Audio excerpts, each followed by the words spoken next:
بسم اللہ الرحمن الرحیم۔ ہومیوپیتھی اینڈ سائیکالوجی میں آج ہم فیئر آف ڈیتھ یعنی موت کا ڈر ڈسکس کر رہے ہیں۔ اس کی مختلف نوعیات ہوتی ہیں، سچویشنز ہوتی ہیں، کیفیات ہوتی ہیں کہ کسی انسان کو کس خاص کیفیت میں موت کا ڈر ہوتا ہے یا کس خاص بات سے ڈر ہوتا ہے۔ بہت سارے پیشنٹ پوچھتے ہیں کہ ہمیں فیئر آف ڈیتھ ہے، بہت ڈر رہتا ہے، انگزائٹی رہتی ہے، تو اس کی دوائی بتا دیں۔ ہومیوپیتھی میں ایسا پاسبل نہیں ہے، ایلوپیتھی کا مجھے پتہ نہیں ہے۔ ہومیوپیتھی میں موت کے ڈر کے پیچھے کیا ہے، یا موت کے ڈر کے ساتھ کیا ہے، یا موت کے ڈر کے بعد کیا ہے۔ مثلا موت کا ڈر جب ہوتا ہے تو مجھے پسینے چھوٹ جاتے ہیں، میرا دل دھڑکنا شروع ہو جاتا ہے، ہارٹ بیٹ چینج ہو جاتی ہے، میں دوڑتا ہوں باہر، میرا دل کرتا ہے میں ہوا میں چلا جاؤں، تازہ ہوا ہو، پنکھا چلاتا ہوں، اے سی چلاتا ہوں۔ کچھ لوگ یہ کہتے ہیں، ہم اس کو ریلیٹ کرتے ہیں۔ کچھ لوگ کہتے ہیں جب میں مثال کے طور پر کچھ ایسا کھا لیتا ہوں جو بہت زیادہ آئلی ہو، فیٹ والا ہو، تو اس کے بعد میرے معدے میں کچھ مسئلہ ہوتا ہے اور اس کے بعد میرے دل پہ اثر ہوتا ہے، مجھے لگتا ہے مجھے ہارٹ اٹیک ہو جائے گا، میں مر جاؤں گا، میری کیفیت بہت پریشان کن ہو جاتی ہے۔ کچھ لوگ کہتے ہیں کہ سب کچھ ٹھیک رہتا ہے، رات میں اکیلے میں جب میں اچانک خیال آ جائے کہیں میری طبیعت خراب نہ ہو جائے یا کوئی ایسا مسئلہ نہ ہو جائے تو پھر مجھے اتنا زیادہ خطرہ ہوتا ہے موت کا کہ میں سو بھی نہیں سکتا یا سو بھی نہیں سکتی۔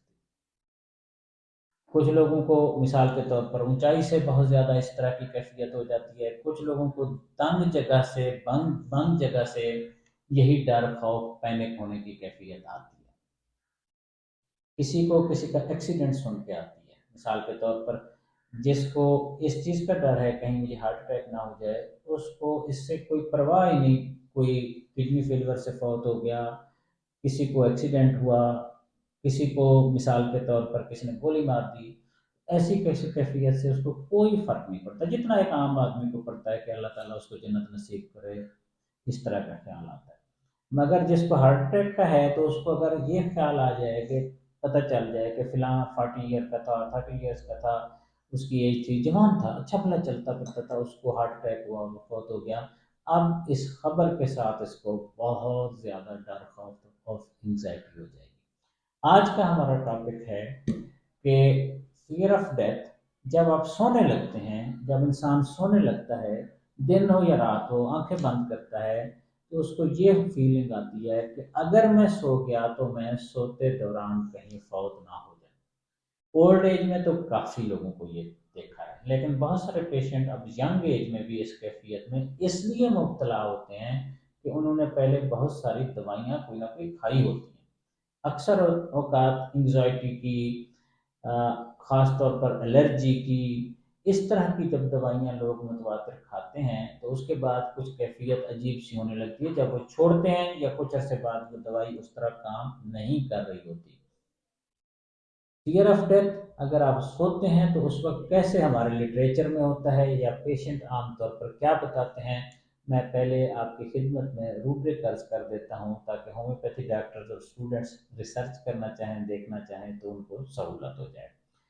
مائنڈ چیپٹر میں ہے فیئر، فیئر کے اندر دیکھیں گے ڈیتھ آف، ڈیتھ آف کے اندر دیکھیں گے فالنگ اسلیپ آن۔ اس میں صرف ایک دوا ہے، ایتھوزا، صرف ایک دوا۔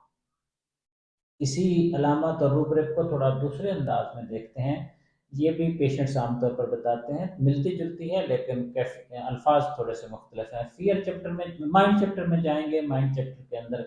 فیئر ہے، فیئر کے اندر ہے ڈیتھ آف، ڈیتھ آف کے اندر ہے die, fear he will if he goes to sleep. اصولی طور پر بات وہی ہے کہ اس کو لگتا ہے کہ اگر وہ سو گیا تو بس پھر گیا اس دنیا سے۔ اس کی بھی ایک ہی میڈیسن ہے، ایتھوزا۔ ایک اور علامت روبرک جو لٹریچر میں ہے اس کو میں آپ کی خدمت میں پیش کرتا ہوں، ملتا جلتا ہے لیکن اس میں ایک ایڈیشن ہے اور خاص بات ہے، اس کے پیشنٹ بہت زیادہ ہوتے ہیں، وہ ہے مائنڈ چیپٹر میں ہی ہے، فیئر ہے، فیئر کے اندر ہے ڈیتھ، ہے death of die, fear he will if he goes to sleep, اس کے اندر ہے آفٹر نائٹ میئر، اگر اس نے خواب دیکھ لیا ڈراؤنا اس کے بعد اگر اس نے سونے کی کوشش کی، اس کو نیند آ گئی یا نیند آنے کی طرف گیا، تو اس کو یہ ڈر بہت تنگ کرتا ہے نائٹ میئر کے بعد۔ اس کے اندر دو میڈیسن ہیں، اگین ایتھوزا سیکنڈ گریڈ میں ہے، یعنی بہت امپورٹنٹ دوا ہے، جبکہ دوسری دوا لیڈم پال ہے،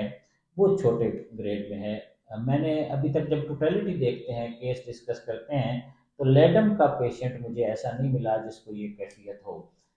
اتھوزا کے پیشنٹ ہی کافی سارے پیشنٹ ٹریٹ کیے ہیں، اللہ کے فضل سے واضح طور پر بہتری آ جاتی ہے، انسان سونا شروع کر دیتا ہے، ورنہ سوتا نہیں،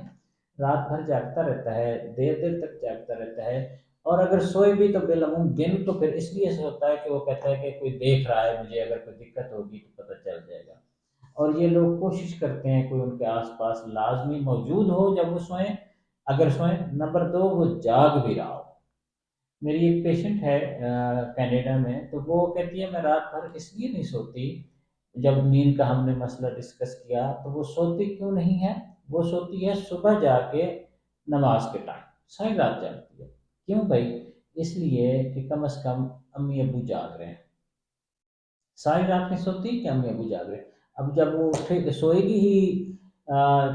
5 بجے 6 بجے جو بھی ان کا فجر کا ٹائم ہے، تو وہ ظاہر ہے سارا دن کوئی اور ایکٹیویٹی پریکٹیکلی نہیں کر سکے گی، یعنی یہ ڈر کہ میں جب سوؤں تو باقی کوئی نہ کوئی جاگ رہا ہو، اگر کوئی سچویشن ایسی کریٹ ہوتی ہے تو وہ موجود ہوں۔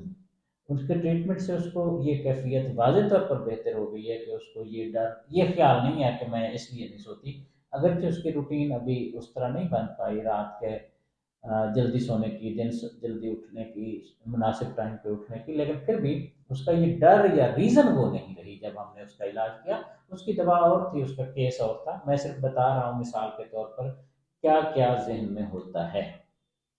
تو ایتھوزا کے پیشنٹ میں کیا ہوتا ہے؟ ایتھوزا کا پیشنٹ بالعموم اس کو دودھ سے الرجی ہوتی ہے،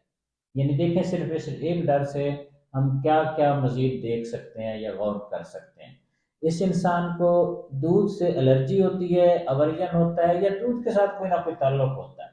اور اس کو اینیمل سے بالعموم واضح واضح دلچسپی ہوتی ہے، اور اس میں بھی وہ یہ سمجھتا ہے کہ اینیملز کی بھی زبان کوئی نہیں سمجھتا، احساسات جذبات کوئی نہیں فیل کرتا، اور میرے جذبات بھی کوئی نہیں فیل کرتا، کوئی نہیں سمجھتا، یعنی اس کو لگتا ہے کہ میں اور اینیملز ایک جیسے ہیں۔ بلی سے خاص طور پر اس کو دلچسپی زیادہ ہوتی ہے، اور جانوروں سے بھی ہوتی ہے، جو جانوروں میں بہت زیادہ دلچسپی رکھتے ہیں ان میں عام طور پر ایتھوزا کے یہ معاملات ہوتے ہیں۔ اور اس کے علاوہ اس پیشنٹ کو جیسے میں نے دودھ سے الرجی کہا، چھوٹے ہوتے ہوئے اس کو دودھ کے مسائل واضح ہوئے ہوتے ہیں، بعض اوقات یہ لوگ پھر اگر کیفیت زیادہ رہے تو انٹالرنس ٹو ملک یا ساری ڈیری پروڈکٹس جو ہوتی ہیں اس سے ان کو طبیعت خراب ہوتی ہے، یا کھا نہیں سکتے، یا اوریجن ہوتی ہے، ایسی کوئی کیفیت ان کے اندر عام طور پر لازمی ہوتی ہے۔ ایتھوزا 200 10 قطرے صبح 10 قطرے رات، یہ تقریباً 2 ہفتے لینے سے یہ ڈر و خوف تو پہلے ہی دن عام طور پر ٹھیک ہو جاتا ہے، ورنہ دوسرے تیسری رات تو بالکل ہی ٹھیک ہو جاتا ہے، اگر کوئی اور بہت بڑے مسائل نہیں ہیں اور کوئی زیادہ میڈیسن نہ لے رہے ہوں، یا میڈیسن بہت نہ لی ہوں، تو یہ مستقل ٹھیک ہو جاتا ہے۔ اگر اس کے پیچھے بہت ساری ہسٹری ہو، کوئی اور بھی ہیلتھ کے ایشوز ہوں، اینٹی الرجی لے رہے ہوں، یا دوائیاں خام خواہ لی جاتی رہی ہوں یا لے رہے ہوں مستقل طور پر، یا اس کے ساتھ اور الرجیز بھی ہوں، خاص طور پر فوڈ الرجیز، اس کے مسائل بھی جاری ہوں، تو پھر پراپر ٹریٹمنٹ کی ضرورت پڑتی ہے۔ یہ 2 ہفتے دینا مور دین انف ہے، ٹھیک ہو جائیں تو 10 12 دن کے بعد اس کو چھوڑ دینا چاہیے۔ پروردگار ہم سب کو اپنی امان میں رکھے، شکریہ۔